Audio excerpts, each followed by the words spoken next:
Blog Talk Radio. Aziz, Aziz,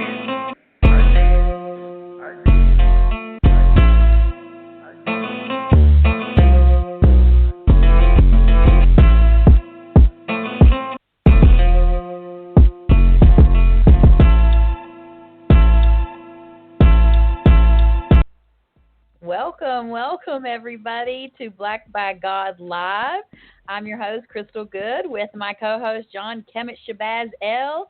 John, how you feeling today? What's good? What's good? Peace and greetings to all. JohnShabazz L with the Shabazz Report. And I'm feeling pretty good, Crystal. As I told you, I'm very eager to do this show. I took time to do notes for this show like I always do. And so I'm coming from the heart and the mind. So I want to be respectful and not take the show over with my views exclusively on this particular issue. But I feel passionate about it like I'm sure other people do as well. So, but I'm in control of my emotions on this and my passion. So I got to look at it from a journalistic approach. And that means to look at it from a holistic perspective.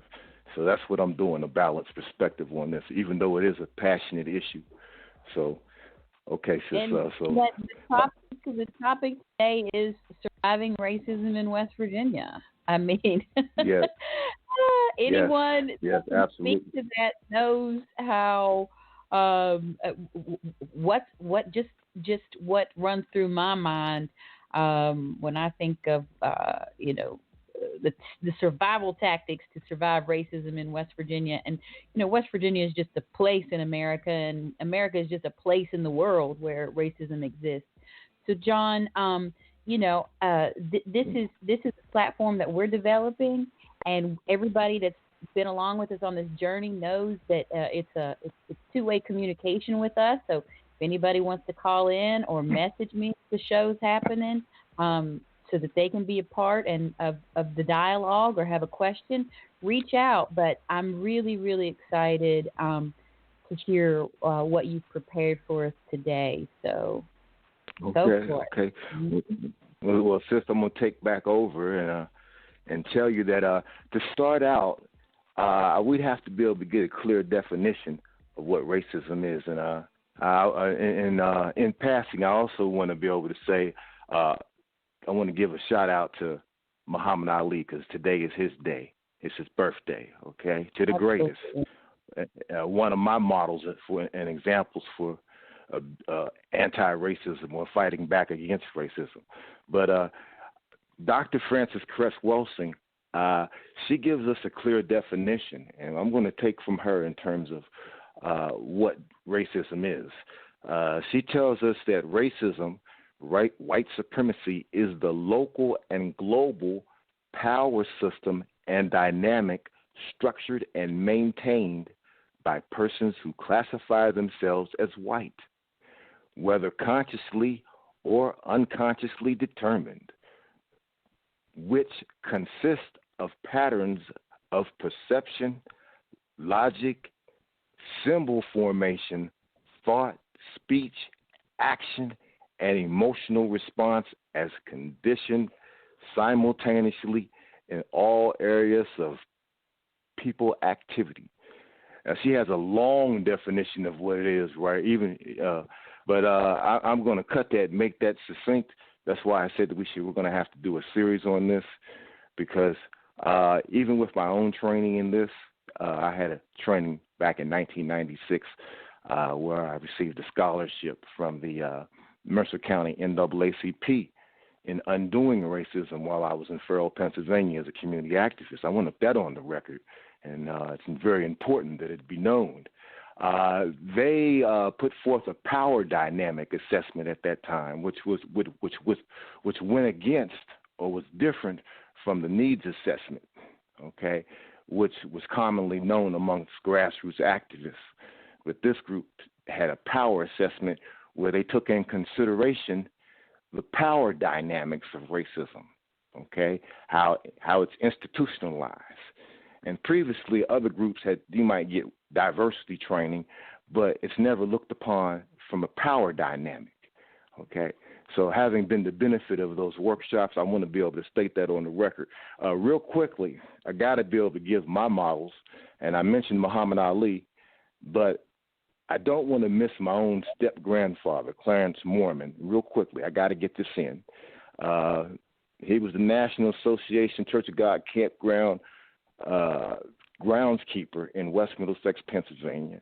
And when I was a child, he had me in that area. And he told me I used to get put out of school for fighting, and it become a problem.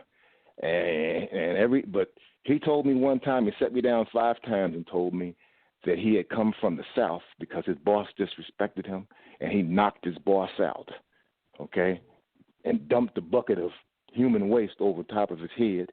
But he said, boy, at that time they was looking to kill me, and he came from the South, South Carolina, on the run, Clarence Doc Mormon, and started working in the coal mines through this area, the upper Monongahela River Valley. At that time, back in I would say that probably would have been in the 40s. But he was my model because I had direct access to him. I didn't have direct access to Muhammad Ali, although I learned to respect and idolize his work later on as a freedom fighter, revolutionary, whatever you want to label someone that stands up against racism, okay, fights back and knocking people out. But I had my grandfather as a direct model of knocking people out that disrespected you, okay, before Muhammad Ali. There were others that came along. I think for me, Khalid Muhammad. I liked Malcolm X, okay, intellectually, but I never seen Malcolm X in the ring actually fighting anyone. Okay, he had strong words, but I actually never seen Malcolm X fighting anyone. My grandfather was a model where he put somebody on their behind for disrespecting him, and that's the best way to survive racism a lot of times. I'm going to be clear. You have to be courageous, but also wise, okay? And that's why it takes time to be able to have a series of this, because we always like to be able to see the courageous aspect of it, but the wise aspect of it means that my grandfather got his ass up and got the hell up on out of there, out of South Carolina, and come to West Virginia, where he was not wanted. And he was able to survive. My step-grandfather was able to survive and go ahead on and keep moving. And there were others, I say to those martyrs, he didn't end up being a martyr, and we've had a lot of those martyrs. Okay, so today's show is about surviving racism, but also overcoming it. Okay, and that's why it would take such a series. Okay, and so this is the intro. I don't want to steal the show. I want to give it back over to my because I got more to say, but I want to get some feedback on what I've said thus far because I got more. Well, all I can give is, I've been working on a piece all weekend. I've been writing a lot this weekend, a lot of trying to get a lot of my thoughts on the page, using the op-ed and different platforms. And I wrote a piece on Muhammad Ali because, and let me just tell you how it's going to kind of wind around here.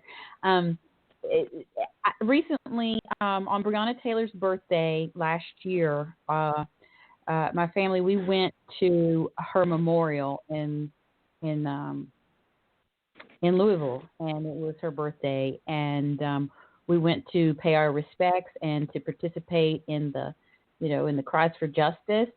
And I had sort of this unique moment when I was standing on Muhammad Ali Way. I think it's a way or boulevard, but he has a street designated after him there in Louisville, which is his birthplace.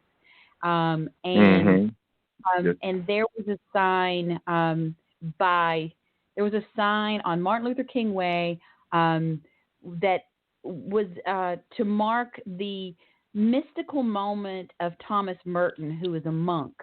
And Thomas Merton I call him my main monk because I studied him for so many years in my early 20s. He was a Trappist monk, and I couldn't quite figure out, one, I was just sort of like in this paradox of like the championship, the fighter of Muhammad Ali combined with sort of the peace and passive approach of this monk that I so respected, and how they found themselves on this street corner. And here I was in the middle of a protest hearing literally the cries of justice from so many of the Black Lives Matter, supporters. And I thought, what in the heck does this mean? Because the nature in me is to fight. The nature in me is to, swing back or be in a defensive mode. I mean, I have a little part of me that I call the champ. And when the champ comes out, it's over, right? Because even if the champ gets knocked out, the champ's going to give back up. But I just kind of wondered about that in myself. And, one of the things that day and that moment, that juxtaposition of Muhammad Ali, and also just the confidence of Ali, with what is this white monk, what's going on here? And you know what, John, I looked up some of Thomas Merton's writing, and he has an essay, and it's called, he wrote it right after Martin Luther King wrote his letter from Birmingham jail. As we know, this is also Martin Luther King holiday weekend. Monday is the holiday. And in that letter titled To the White Liberals, and that is everything that I've been writing for the past week is to the white liberals, the folks that I'm surrounded by, and, maybe you are too, that, feel as if their whiteness and their white supremacy racism doesn't exist because they're not Trumpers. And that's just not true.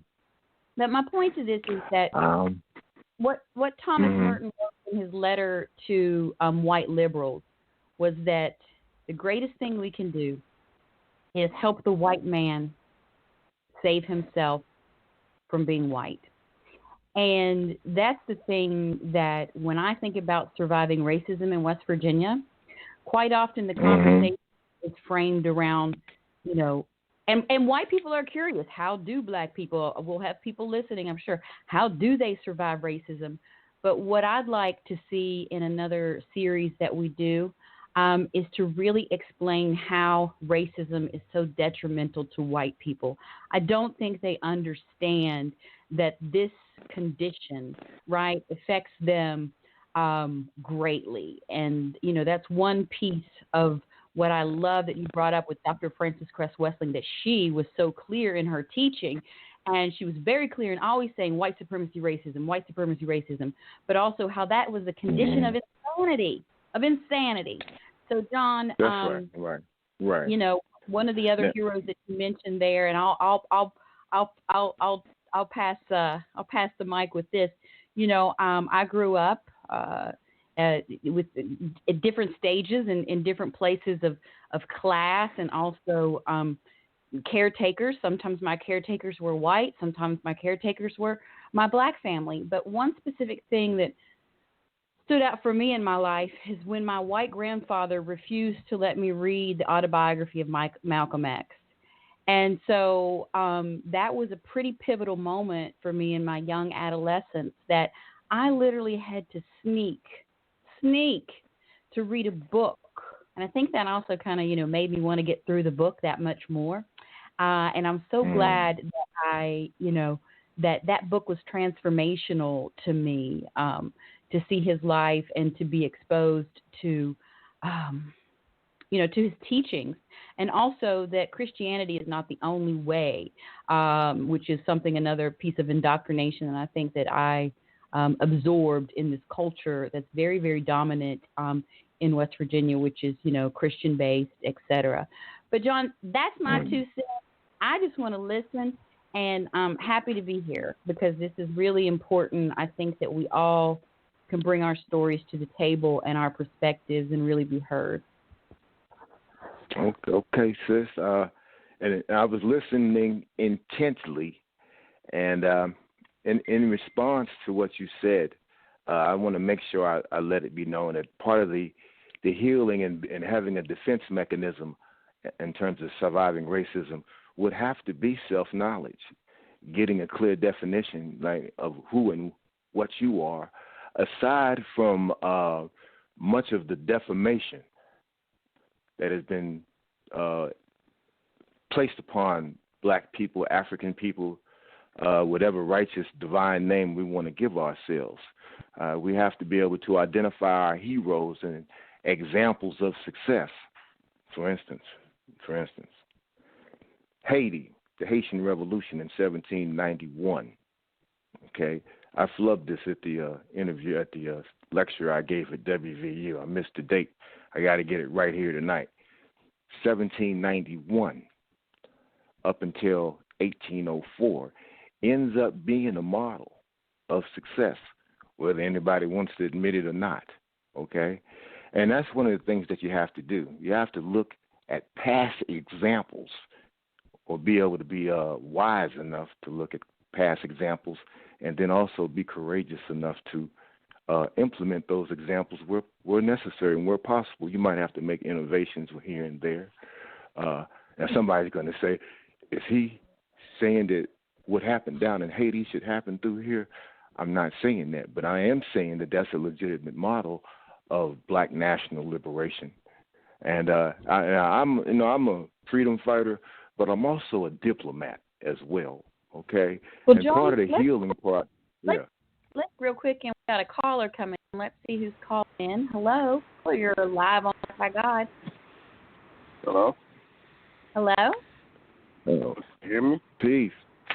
Yeah. Yes, we hear you, brother. Hey. Islam alaikum. I'm here working at the post office. I just called a number. Okay. This is a good brother. Go ahead, brother. You got the floor, because I was getting ready to make a comment, but since you called in, my comment that I was making, I was getting ready to get into my own experience with racism, but since Brother Idris called in, and we've had an interview in the past with one another that's on YouTube. Okay. I got to give this brother the floor and let him talk about his experience with racism, because he's a junior elder. I know he ain't gonna go for being an old man, so I got to call him a junior elder. Junior. Go ahead, Brother Idris. 64 by the lunar calendar, 62 by the Gregorian calendar. So okay, I got to accept my status as all right, old young man. Well, let's talk about. Go ahead, brother. Excuse me. In reference to racism, I had a lot of experience with that in reference on job experiences. Worked at UPS for 37 years. At the post office for 36. And when I was at the post office, a lot of times they would have me train, these white people, because I did the machine. For me, what they wanted production, they just wanted to trade that to these white folks. Over white boy, he said, I don't like what they're doing, man, and you're a good guy and all this kind of stuff. I said, yeah, I know, man. It's the same old playbook. You know what I'm saying? And so it just had to roll with it, And then right. I didn't want to be in management anyway, because my stepfather was telling me, like, don't get in you don't have union protection, because if you don't have ways of protecting yourself against these people racism, they get mad at you. They can just fire you.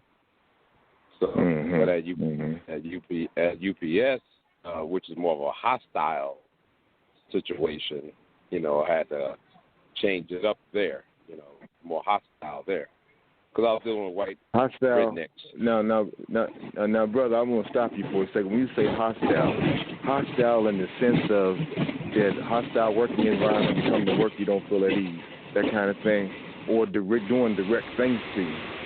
Okay, there's a difference between the two. I had a different disposition, and I pretty much let it be known when I pretty much got there. I had this white supervisor, he was like, they'd be like clapping their hands like they seals outside you. Come on, let's go. And then when he was training me how to build the walls in the truck, sometimes he'd come in and tear it down and make me build all the way back up, trying to train me how to do it, just pushing my buttons, just how far he could push me. You know, sometimes he come in my truck yelling and screaming, and I jump back into a fighting stance, and he look at me laughing like, "What's you doing?" I said, "Man, you coming there yelling, man? I'm ready to go down. Like, what you doing?" Okay. Right. Okay. So they're filling you out. Okay, that's the process of their training, to fill you out, see what kind of employee they got you. Okay. Now, is that something normal? Would you say that that's white supremacy, racism at act, or is that just their normal policy and it impacts you in a certain type of way? Because as black men, we ain't trying to feel that type away from nobody, right? You know what I'm saying? Well, anybody pressing up on us. You gotta earn white people's respect, you know, and I just had, like, you know, if they came out strong and nasty, I came out strong and nasty, you know, and I had more of a tendency of cursing, you know, white people out and supervisors at UPS. They was made, you know, it was just everybody was good, and I had to at that job, you know. I feel you. Okay. The fastest. Yeah. The fastest loader, the fastest unloader. So when I did my job, I also talk cash mess to them like my Ali used to do, you know. Knock out right. Bro, an important question I got to ask you is about your name, man. Do you ever catch any have you ever caught any discrimination or hostility, defamation based upon your name, Idris Muhammad? No, because when they asked me why did radicalization, you change your name, that kind of thing. Go ahead, excuse me. Go ahead, brother. No, I told them, I said, if you went under the same condition that I did and found that your parents were slow, you know, and you were named after me, wouldn't you change your name? And they said, yeah, that's what I did, you know. And they like, well, that's heavy. They won't be somebody, or I got your name. Dogs and slaves are named by the master. We men name themselves. I name myself. You don't name me. Now, brother, I'm celebrating here along with you because I, along with Muhammad Ali, who was formerly Cassius Clay, you're an example and a model following behind that model, right? Because it is necessary to study and start to heal and recover from if you've been victimized by racism, okay? And part of that is to properly define oneself. And I find my own personal story, journey, is part of that, redefining oneself after having had a negative self-concept in terms of white supremacy. Okay, so go ahead, sister. One of the things that I've been writing a lot, which I'm excited about because when that's my passion, and when that hits me, I like to be in the full zone. And one of the things I've been writing about is how black folks survive racism, and you just said this through being liked, right? Like there's sort of these two lenses of likability that racism creates. One, white folks want to be liked by black folks, right? They want to be invited to the cookout. Like, this is an important part of them defining and seeing themselves out of the proximity of racism, white supremacy. We've heard it before. I have a black friend. I work with somebody. Or I got a black girlfriend. Or I got a black kid. Or whatever the idea of being liked by black people is a part of sort of the white psyche of dismissing their own possibility to racism, white supremacy. And on the flip of that, I think that white folks interpret their ability to be liked by black people by our behaviors, not knowing that sometimes we got to act like we like you just to survive, right?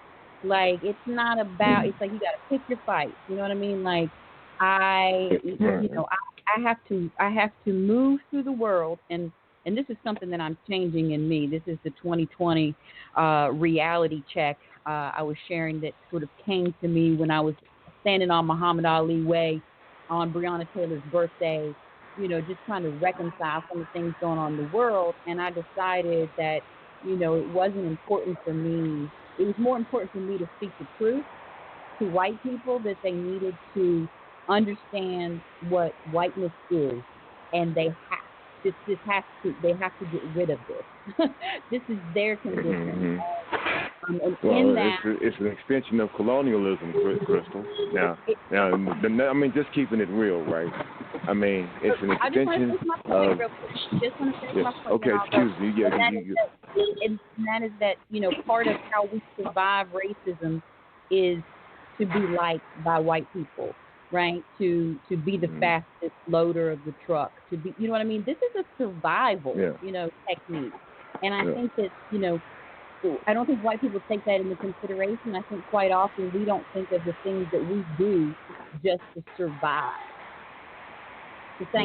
Or we've done in the past, the things that we've done in the past.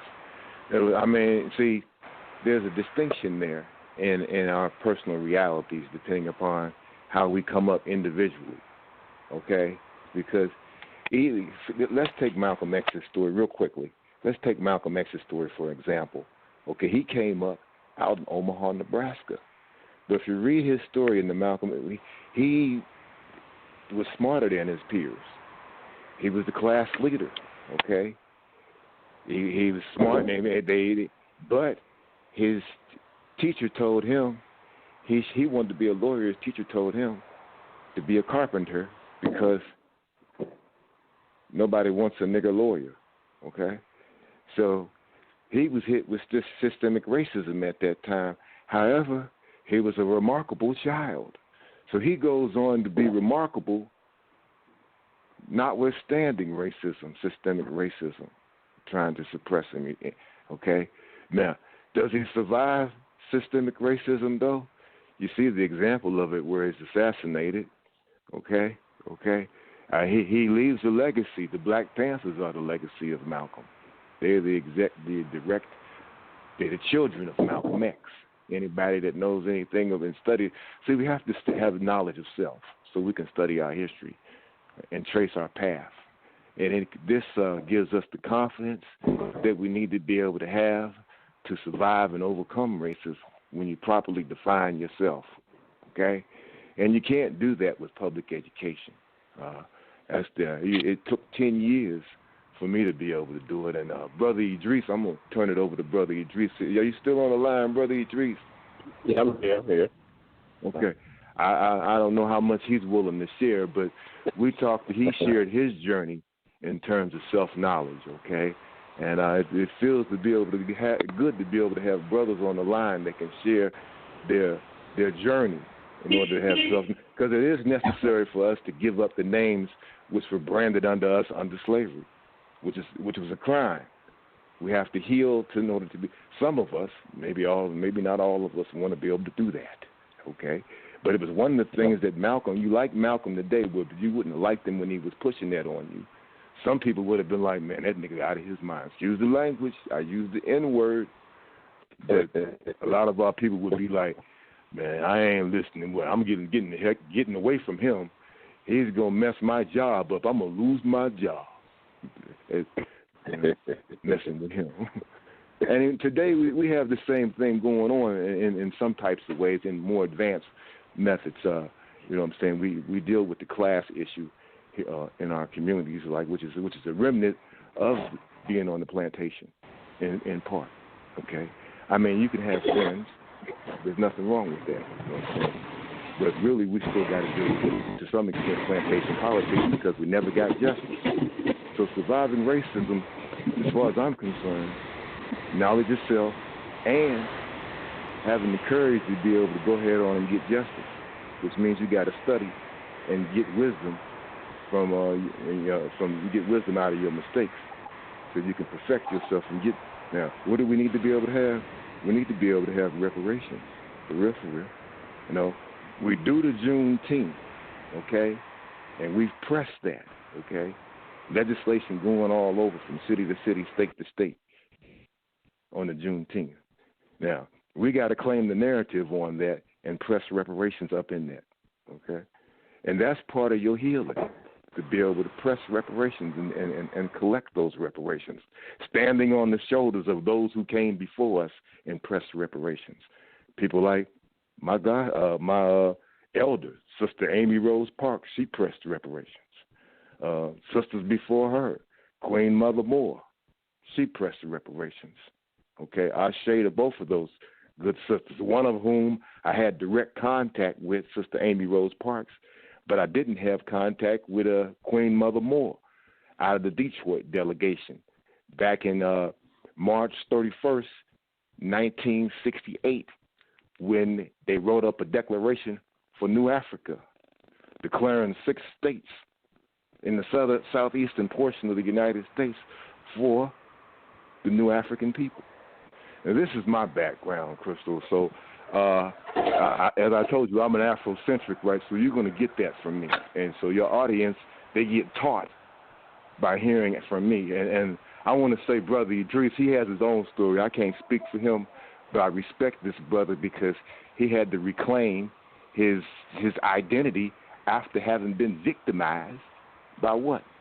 Colonialism, colonization. Lucky we were able to even talk and explain what we've been through and articulate it. So, again, we appreciate this show. We record and archive this show, and maybe this show will make someone else look at their own specific identity, see if they can reclaim themselves. We've got another caller coming in. Hello, welcome. You're live on Black by God. Hello. Hey, Miss Crystal, it's Davita. Hey, Brother Shabazz, how are you all this evening? Hey. Well, Davita, how are you? Peace and greetings. I'm good. I'm sitting here at home and I'm listening to the show, and I had to call in to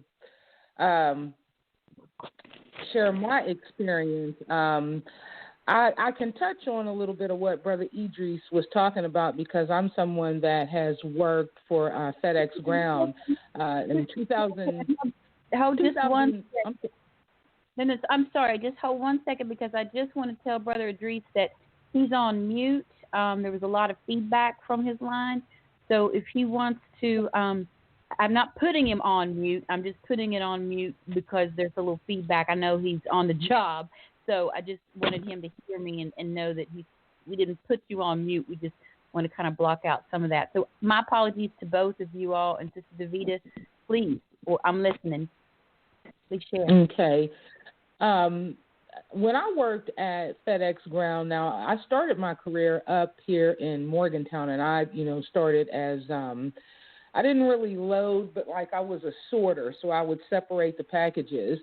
And Brother Idris is right when he says that, when they're teaching you how to build the wall in the truck, you have some people that come in there and it's almost like they're on a power trip. You know what I mean? Because nobody seems to really give you any schematic to follow as to how to load the truck. So, when the packages are coming down the conveyor belt, common sense dictates, you just go in and, you just start stacking them, and it's not unless you get somebody that really is interested in showing you how to do the job correct. So, you're looking at different things like there's number denotations on the packages, like where it kind of tells you like where they're going, and you only know that like when you get further and further into the job. But that same thing has happened to me as well. When I transferred from Morgantown and went to Charlotte, they switched me from a sorting position to a loading position, and I experienced some of that same thing.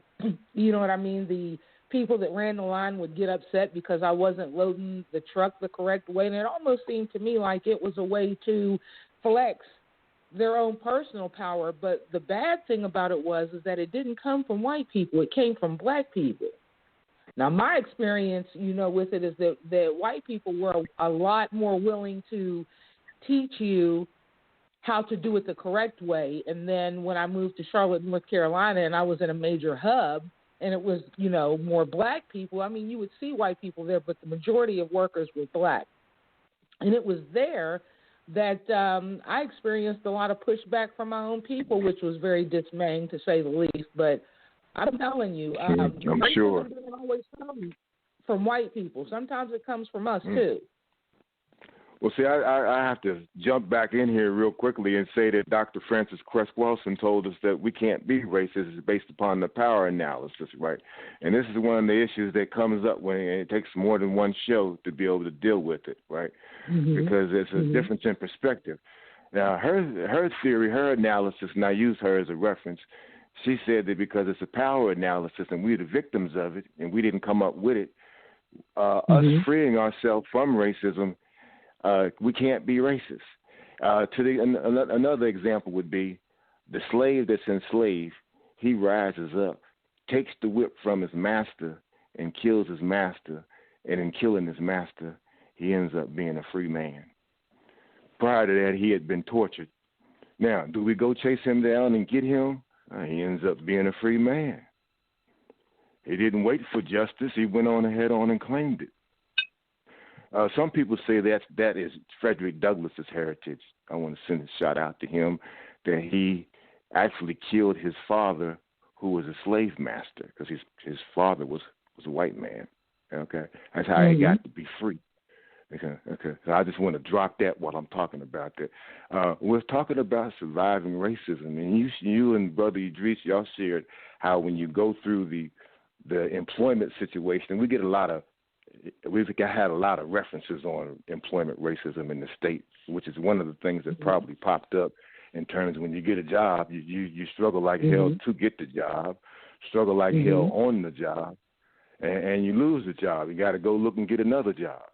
And part of that, I think, in my mind, is having been disenfranchised, not having ownership as a result, in part, from slavery. You know what I'm saying? Being disenfranchised. Some people might say, John, you blaming everything on white folks. Well, the blame can properly be laid in part on systemic white supremacy, which comes in as an invader and terrorist. And we've seen a direct example and systemic examples. Now, white people, don't get mad. Just be able to take the truth, okay? Black people that are sympathetic, don't get mad either. Just be able to say, this is the facts, and let's deal with it properly. That's why like when I say for us to have been up under systemic white supremacy and are surviving it and seek to overcome it, we put work in like the Juneteenth as a way of articulating ourselves and healing ourselves, because we come together as a collective, as a community on the Juneteenth. It wasn't easy, okay? But we worked on it. We work on our differences, okay? And work together, learn to work together. Where we are in a position to, in terms of organizing it. If we don't organize things for ourselves, we don't have the ability to do that. We don't have the ability to work together with one another. Yeah. But Sister Davida, I thank you very much for your comments. Crystal, you still there? Yeah, I'm still here. Okay. Now, you said you put Brother Idris on mute, right? Yeah. Is he still on the line? Let's see. I tried to send him a message there. Let's see here. Okay. Brother Idris is still here? Yeah, I'm here. Yeah. I got to get Brother Idris back in here because he's a soldier. I know. Listen, this is part of what we do in the brotherhood, right? This is part of your healing. When we saying surviving racism, you got to acknowledge those brothers and sisters, because they're sisters too. I didn't get a chance to talk about sisters like Ida B. Wells. It stood up for black men in the 1920s when they was lynching black men, and she was a journalist. So she's a model, and she's one of my models, and she's a woman. Okay.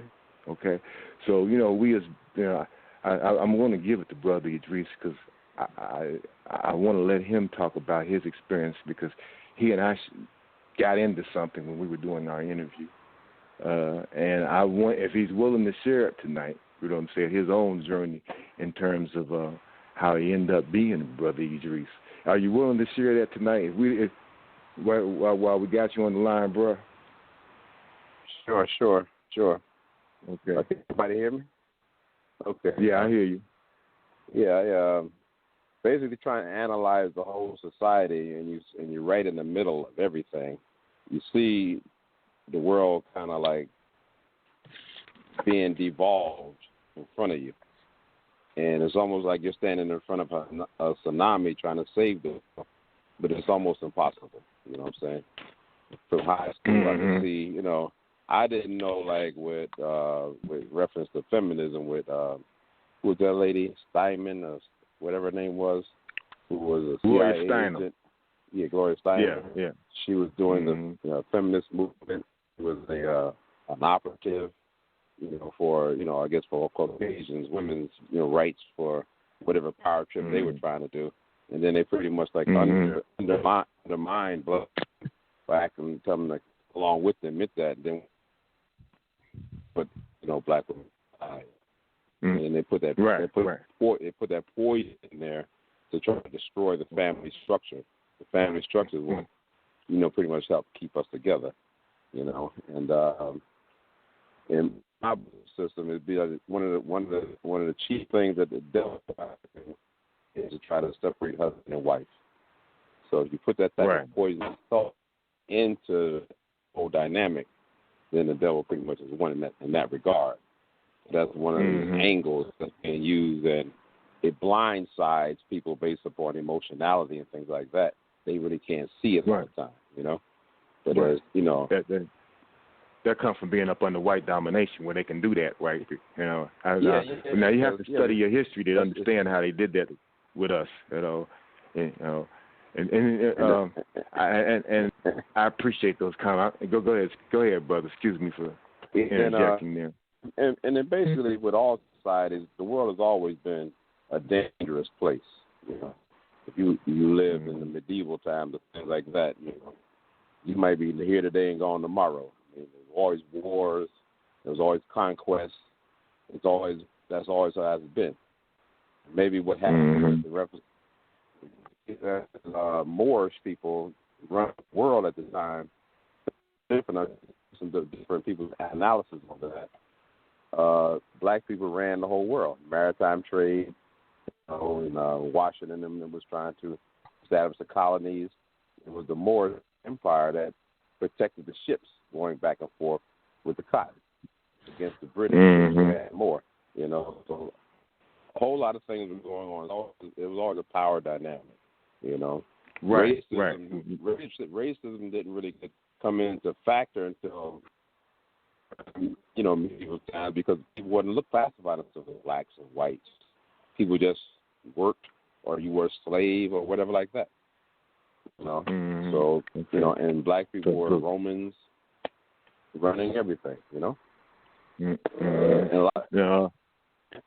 then everything washed in 1492 with Leonardo da Vinci painting princes and queens and things like that as white instead of black, and that's a fact history that people look at in terms of artifacts of that nature. And then it's just a whole psychological, everybody just trying to gaslight you every day, and then like when I was 15 or 16, I said everything is a lie. I don't know how I came to that conclusion, but I just said like everything is a lie. You go to school, you read the history and all this kind of stuff, that don't make sense. And then you got to kind of navigate all this madness just to keep us alive, Brother Idris, one of the questions that I got here that I'm looking at for this is that in your view, what is the prolonged effects of racism?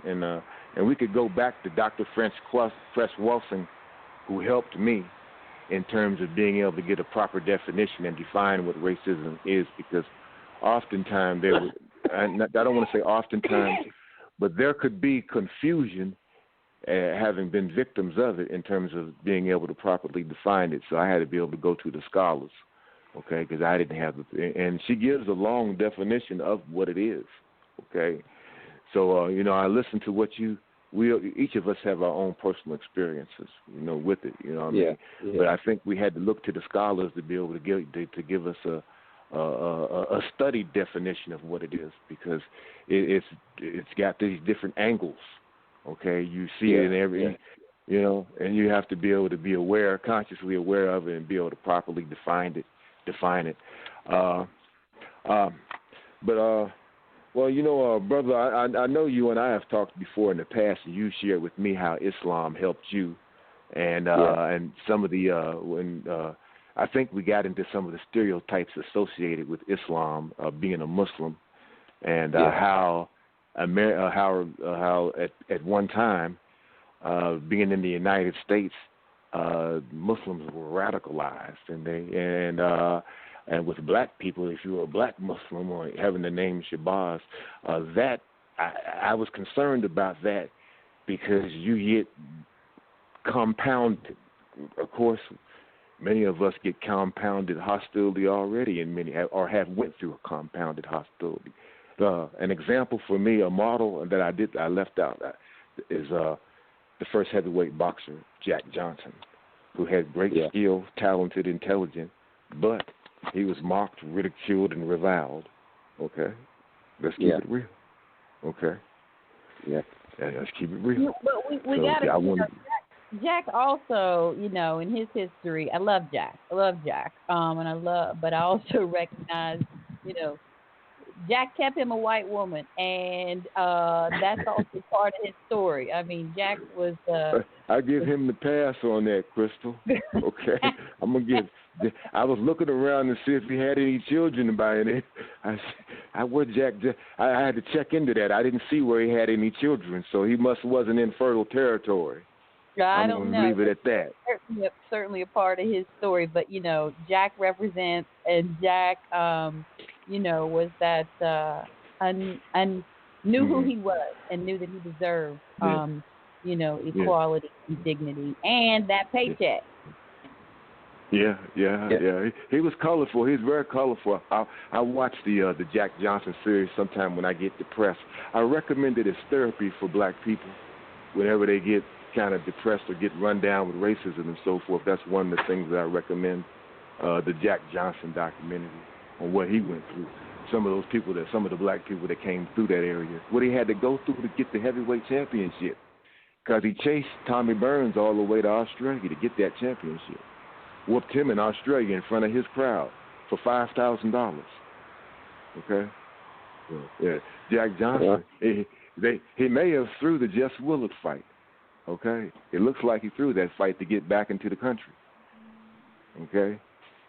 So you got to check his history out. Yeah. Go ahead, brother. Excuse me. Ernie had a very arrogant attitude, which probably was during those times. And I think black people basically go better when they're under pressure, Absolutely. Yeah. Well, if you get the illusion that you're free, or the illusion that the enemy ain't there, you kind of relax a little bit and you don't fight it. But in war is deception, and the enemy is always going to deceive you to say, nothing's here, nothing to see here. And it's still worse, Now,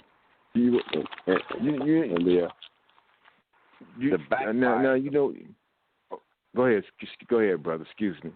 Oh, I was at the backfire effect of racism in reference to what happened in reference to white folks, like with House Joint Resolution 192, old, and made currency in reference to the money. It made everybody a debt slave. White, black, purple, green, whatever, So they created white supremacy while also taking your money to white people, And a lot of people keep that deception, And they've gotten $25 million of income tax money back from the Treasury Department because they knew they were being robbed, But you got to study law books and all that kind of stuff to learn how to do that. And they don't make it easy, Right. Well, most of us did. Many of us are not necessarily financially and economically literate in terms of it depends upon living in the United States. Okay, unless you get that through higher education. Okay. In terms of our healing, we have put together we organize various events, sponsor various events. One of the things that we do is the Juneteenth, and we hope that it will be a platform where you can come in and speak, as well as Crystal can come in and speak. So we can, as a network and resource, to be able to set forth a legitimate black agenda. You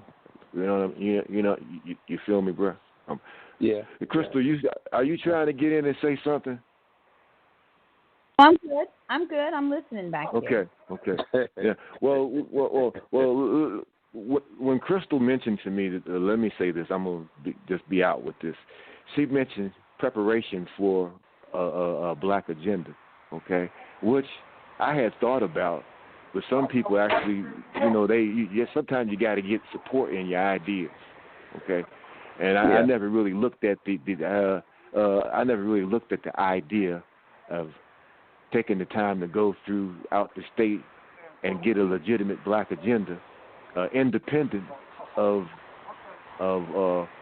white domination, to just keep it real. You know what I mean? A lot of times we get caught up into our parties, the Democrats and the Republicans, and we never look at a specific black agenda. We never get to that point, okay? Because we get, as Jim Nolan said, we get pushed to the back, you know? Yeah. You know? And when I say a specific black agenda, I got to say reparations. And what do I mean by reparations? A specific portion of the city budget, of the county budget, of the state budget, of the federal budget. These corporations that benefited from it and have made millions and billions of dollars, a specific portion of their annual budget must come directly to us for our upkeep, maintenance, and development, and they must help purport reparations, okay? Yeah, in order to keep it real. Now that's my perspective on it, and I try to provide solutions, not to just talk and complain and whine, you know what I mean, because I get checked on that myself, okay? And so we have to be a visionary and revolutionary to provide possible solutions that would work today, you know what I mean? You know? Yeah. So I'm just going to put that out there, and actually it's a fine tune for the Juneteenth celebration, because the proper narrative for it would be to couch the reparations argument and study and promote it, why we should have it, why we must have it, and how it can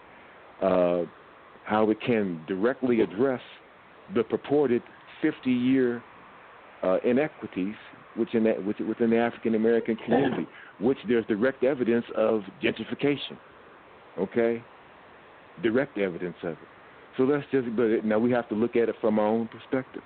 We can't look at it from the perspective of those people who was involved with the systemic racism and who did it, because they're going to let themselves off the hook, like they let somebody off the hook when they shot somebody in direct racism, not systemic, but direct racism with police brutality. That's an outburst of it.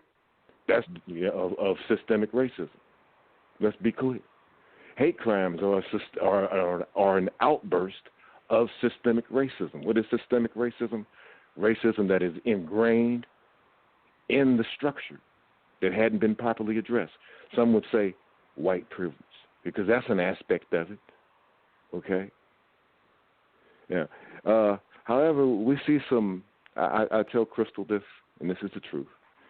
We see some interesting things, because there is in order to be able to survive racism, let me get this and overcome it, there is an evolution. There's an evolutionary process where we've had martyrs, and that blood is there, and justice must be. I have to heal myself right now. I just got to spit the truth. Justice must be had. So it's a greater thing than thing. And Crystal sometimes says that I'm mystical, but I'm divine, and I call on Almighty God, Allah subhanahu wa ta'ala, and the ancestors who sacrificed and suffered, okay, who survived. Some, before they could be killed, they killed first, okay, that kind of thing. All praise is due to those who came before. I'm just one of those that are on the, because sometimes I get a little passionate about this, and that's how I use the passion to be able to heal this. We're at a time now, given what happened in Washington, D.C., I was telling somebody about this, and I just got to be able to speak. If Crystal will let me say this, I'm a student of Mayat, okay, that which was ancient. And we say that, Heru had to take Set before the gods and prove that he was in violation of his own laws. what I see happened in D.C. is more evidence that these people are in violation of their own laws, and they need to be put in check. You know what I'm saying? So who would think that the people that were former slaves were blessed to be able to provide a model for freedom? See, really, for real, we are the original inhabitants. We the people of the book. Okay? Yeah, that was part of the reclamation of my own personal identity, right? And I have yet to share it in its fullest right, because what we did is we went back and got that which was ancient and based upon peace, and used it against the system that had become chaotic. Okay, how you gonna survive? You got to go and get a model for peace. For me, it was the ancient model, and that model would be Maya. Okay, but in that model, justice must be done, and Heru takes the enemies of peace to court and proves that they are in violation of their own laws, and then they end up having to serve in the reestablishment of Maya. So what was once evil is now used for that which is divine, such as the media. The media has been used for evil in many ways. Well, under Maya, in the so-called Aquarian age, or the age of Asar, all of that, the age of revelation, yeah. So Crystal accused me of being mystical, but I am a student of I am a student, okay, of the divine wisdom. Crystal, you still on the line? I also collect data, though. Okay. Okay. Listen. I want to turn this show back over to somebody else. I was sharing my view because it's meant to be in my mind, trading war stories and surviving racism, and part of it has been to provide proper definitions, okay, and collect data and document and archive our own story and take our own perspective. And I just want to make sure I'm clear. One of the people that I missed in saying this was Drusilla Dundee Houston, who was a black West Virginian she's never talked about. I want to talk about her, as well as Martin R. Delaney, both of whom were born on the Eastern Panhandle. Delaney was actually born in Charlestown, and Drusilla Dundee Houston, was from Harper's Ferry. Her parents worked at the Old Store College. This is information that I had to discover independently, and I didn't get through public educational system, okay? And it helped me have enough confidence, you know what I'm saying, to talk about certain things, okay, which is part of healing, because, you know, slavery didn't make you feel good. You didn't feel good about slavery being a slave. You didn't feel good about Jim Crow. You didn't feel good about crack babies, okay? And we don't feel good about black people being shot and killed in the street, that type of thing, you know what I mean? So I've went on, but and this is, again, racism is a passionate show, and I've tried to speak from my heart and my mind. And I want to, Crystal, yeah, I'm going to get this show back over to you, right? Okay. Okay. I Sure. want you to. Well, we're coming to our, coming to the close of our hour. So really, you just, the things that I would like to just say to anyone that's listening or going to play this on the repeat is just, keep showing up with us here on Sundays, and keep giving us feedback on the shows that you're listening to.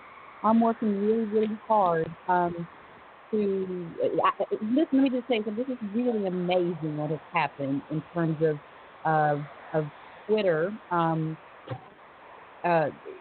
Twitter giving Black by God access to a beta that they're developing. Like, this is really, really cutting edge, and I just want listeners and folks to get excited about this, because we will soon be able to move this platform onto Twitter. It's literally called Spaces, into a Twitter space where we can have more engagement. We will be able to share more information. It's still all audio based, but it's really quite, I can't tell you, think of being a part of Facebook before Facebook became Facebook.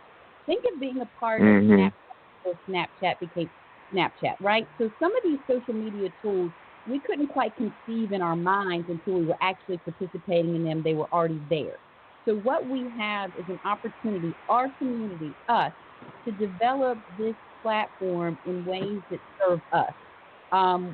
This is one of the cases where being Black and Appalachian and whatever other isms we can check on the box served us in regards of saying, you know, this tool is beneficiary. So it's called Twitter Spaces, and if you're not following me on Twitter, please follow me on Twitter at @SeeGoodWoman. John's over there too. Black by God has a space. So I'm going to keep talking about this. If you get over there, y'all going to be like, Crystal, I didn't know what you were talking about. But soon you will. So, John, if you want to just close this out, our music's probably going to pop on here. Well, I can close you out now, and I want to say that you can check me out. I'm still doing the Shabazz report. Before the Shabazz report, I was doing WV Black Unity Coalition, WV Black Unity TV, and an important thing that we do have there that I like to use as a reference is the lecture I did at WVU for the WVU School of Journalism back in 2019. I use it as a reference why we're in West Virginia, and I believe I got an opportunity there with that lecture to partially put, I don't want to say white people, but let us say the establishment on notice, okay? And again, I'm going back and correcting that and updating that because you have to do that. That's why we document and record. We document and record because we are updating the information that comes in, okay? And I want to be clear also and say that I continue to get a vibe or carry the legacy, as I was telling Sister LaWanna Logan, that some people think that Romelia is the reincarnation or the carrying the torch of Sister Amy, but for real, it's also LaWanna Logan. We're all the children of Sister Amy Parks, who gives us another example.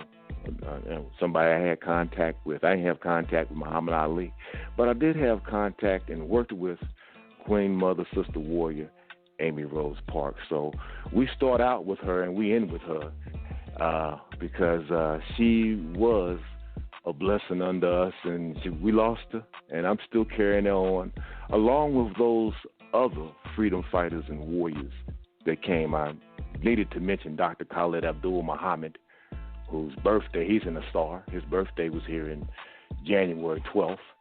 And got his book. Go to Amazon, check his book out. It's called The Sword.